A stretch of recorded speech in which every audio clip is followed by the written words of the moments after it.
Good morning friends, आपका 22 classes में आपका स्वागत है।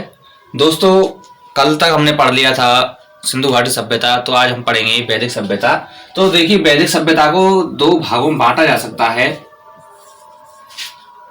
एक तो होती है ऋग्वैदिक सभ्यता और दूसरी है उत्तर वैदिक सभ्यता। ठीक है, अब देखिए इन दोनों का समय क्या है। ऋग्वैदिक सभ्यता का समय है आपका 1500 से लेकर के 1000 बीसी यानी बिफोर क्रिस्ट, यानी कि ईसा पूर्व। और जो आपकी उत्तर वैदिक सभ्यता का जो समय है वो 1000 ईसा पूर्व से लेकर के 600 ईसा पूर्व तक है। कितने हैं? 1000 ईसा पूर्व से लेकर के 600 ईसा पूर्व तक है। तो देखिए ऋग्वैदिक सभ्यता में देखिए वेदों की रचनाएं की गई थी। ऋग्वैदिक सभ्यता में वेदों की रचनाएं हुई थी, और जब वेदों की रचनाएं हुई थी तो इनमें 4 वेद लिखे गए थे इस समय, और वो थे ऋग्वेद, यजुर्वेद, अथर्ववेद और सामवेद। ये चारों वेदों की रचनाएं इस काल में हुई थी, इस समय हुई थी। और उत्तर वैदिक सभ्यता में जो रचनाएं हुई थी उनमें आती है आपकी उपनिषद, पुराण हैं, उपनिषद हैं, आपके आरण्यक ग्रंथ हैं, आरण्यक ग्रंथ और आपके ब्राह्मण ग्रंथ इत्यादि इसमें आते हैं। ठीक है, तो अब देखते हैं ऋग्वैदिक सभ्यता में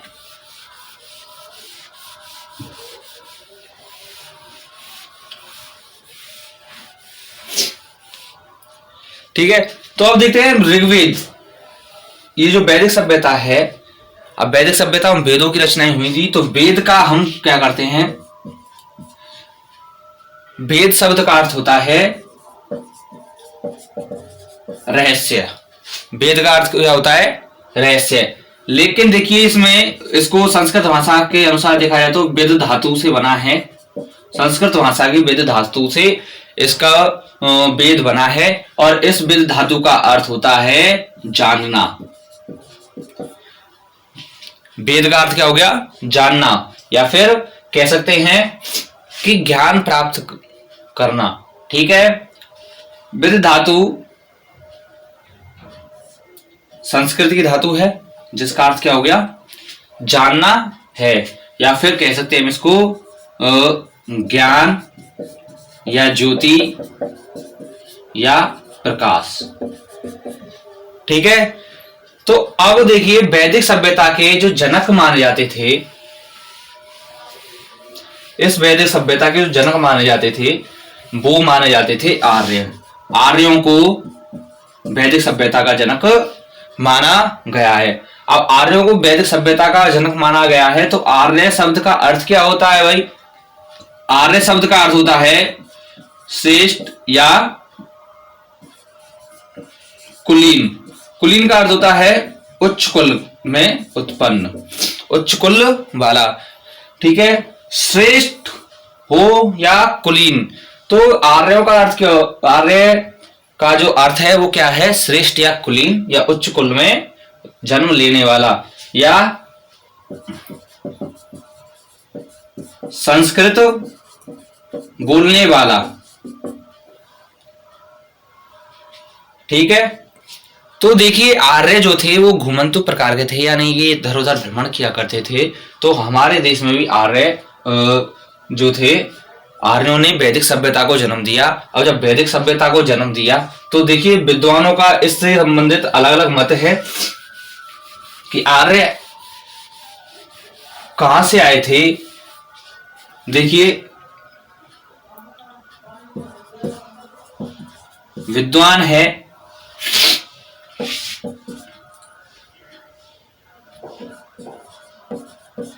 क्षेत्र या निवास। अब कौन सा विद्वान इनका कौन सा स्थान देता है? देखिए पहला जो आता है प्रोफेसर मैक्स मूलर को। प्रोफेसर मैक्स मूलर के अनुसार जो आर्य थे वो आर्य मध्य एशिया से आए थे। कहां से? मध्य एशिया से आए थे या मध्य एशिया के निवासी थे। अब दूसरे आते हैं बाल गंगाधर तिलक।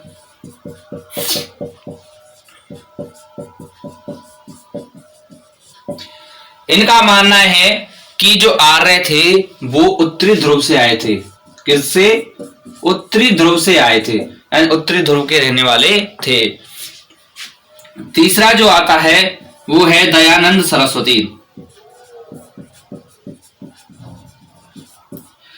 दयानंद सरस्वती मानते हैं कि जो आर्यों का जो निवास स्थान था वो था तिब्बत, यानी ये तिब्बत के निवासी थे। प्रसिद्ध इतिहासकार रहे हैं जिनका नाम है प्रोफेसर गंगानाथ झा। इनके अनुसार इन्होंने कहा था कि आर्य ब्रह्म ऋषि देश यानी भारत के निवासी थे। तो इनका क्या है? ब्रह्म ऋषि देश।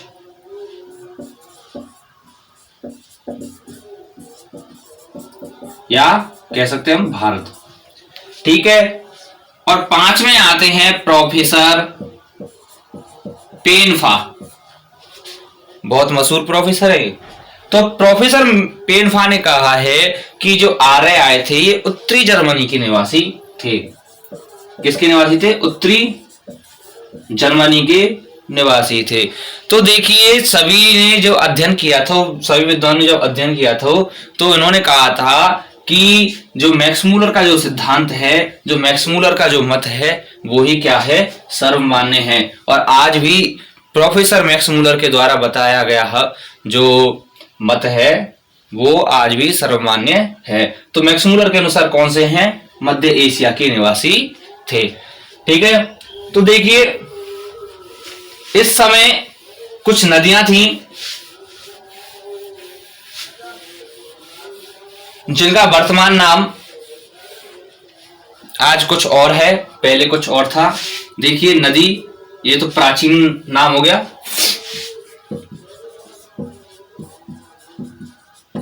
और ये हो गया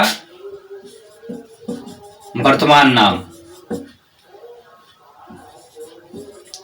अब प्राचीन भाषा में यानी प्राचीन में सिंधु नदी जो थी वो आज भी किस नाम से जानी जाती है? हमारी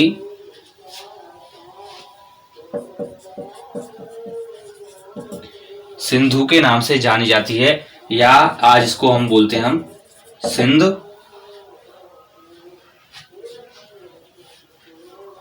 नदी, या वर्तमान नाम है इसका इंडस, या इसको कह सकते हैं हम इंडस। तो प्राचीन नाम क्या हो गया? सिंधु। वर्तमान नाम भी क्या है? सिंधु है, या इसको इंडस बोल सकते हैं या सिंध बोल सकते हैं। दूसरी जो नदी आती है वो आती है बेतस्ता। अब बेतस्ता नदी का जो वर्तमान नाम है वो है झेलम। बेतस्ता को आज हम झेलम के नाम से जानते हैं। अब नेक्स्ट जो आती है वो आती है पुरुषणी।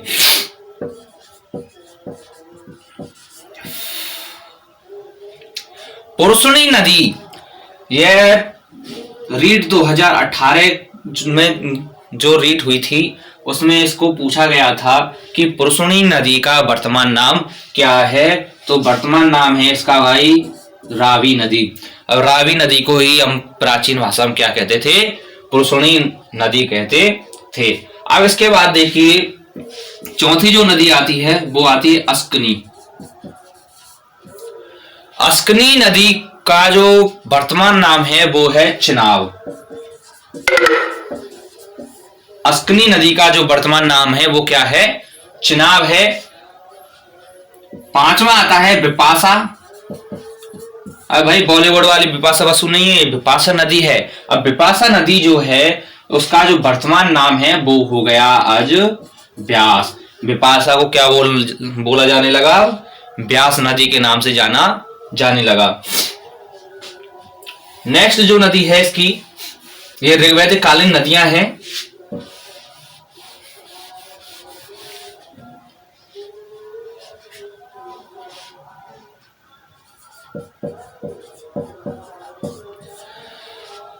शतुद्री नदी। अब शतुद्री नदी, भाई नाम भी अजीब है। अब जब नाम अजीब है तो बोलने में भी हमको अजीब सा महसूस होता है। तो शतुद्री जो नदी का जो वर्तमान नाम है वो नाम है इसका आज सतलज। सतलज नदी इसको बोलते हैं। शतुद्री का नाम क्या हो गया? सतलज हो गया। एक आती है भैया सदानीरा। अब सदानीरा का जो वर्तमान नाम है वो क्या हो गया? गंडक नदी हो गया। तो ऐसे कई और नदियां हैं जिनका नाम, वर्तमान नाम अब और चेंज हो गया है। तो दोस्तों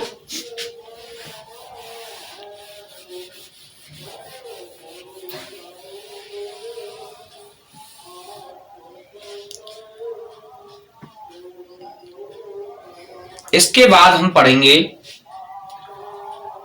वैदिक सभ्यता में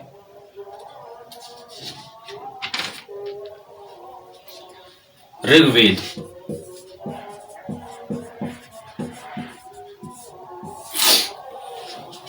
ऋग्वेद की खासियत है सर्व से अधिक प्राचीन वेद है। यह सबसे पहले लिखा गया था वैदिक सभ्यता में ही। अब देखिए ऋग्वेद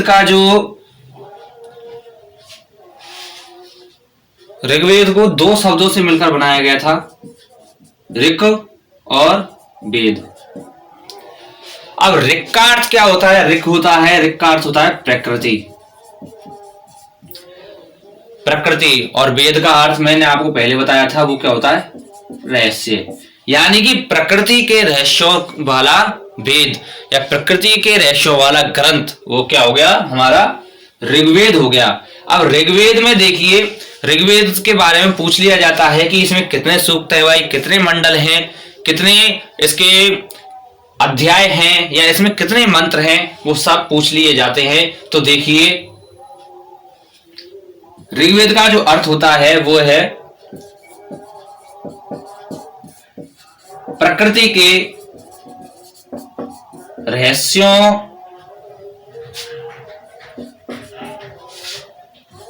को बताने वाली पुस्तक। ऐसी पुस्तक जो प्रकृति के रहस्यों को बताती है या प्रकृति के रहस्यों को हमारे सामने उजागर करती है, ऐसी पुस्तक को क्या कहते हैं? हम ऋग्वेद कहते हैं। अब ऋग्वेद में कितने मंडल हैं, कितने भाई अध्याय हैं या कितने सूक्त हैं, वो सारे कभी ना कभी किसी ना किसी एग्जाम में पूछ लिए गए हैं। तो इसमें देखिए भाई 10 मंडल, 1028 सूक्त और 10,600 से लेकर के 10,600 या 10,598 इसमें टोटल मंत्र है। तो ऋग्वेद में कितने हो गए? 10 मंडल हो गए, 1028 सूक्त हो गए, 10,600 या 10,598 मंत्र हो गए। अब देखिए जो पहला और 10वां जो मंडल है इसका, वो नवीन मंडल है, यानी कि नवीन है, नया है। और दूसरा और 7वां जो मंडल है इसका, वो प्राचीन मंडल है।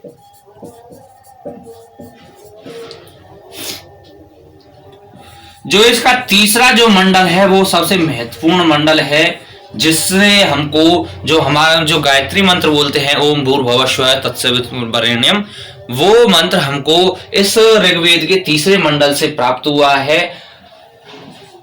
पूछ लिया जाता है कि गायत्री मंत्र ऋग्वेद के किस मंडल के अंतर्गत आता है या किस मंडल में आता है या किस मंडल में इसका उल्लेख किया गया है, तो वो है तीसरा मंडल। और बार बार पूछ लिया भी जाता है, कई जो आपकी जो परीक्षा हो चुकी हैं उनमें भी इसको पूछ लिया गया है।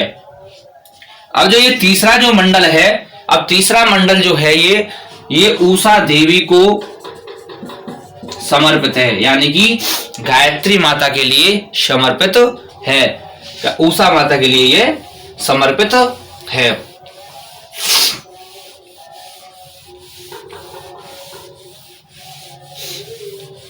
अब एक बात और पूछ ली जाती है कि ऋग्वेद का जो अध्ययन करने वाले होता है उसको क्या कहते हैं, ऋग्वेद का जो पुरोहित होता है उसको क्या बोलते हैं? तो ऋग्वेद को भाई, ऋग्वेद के पुरोहित को बोलते हैं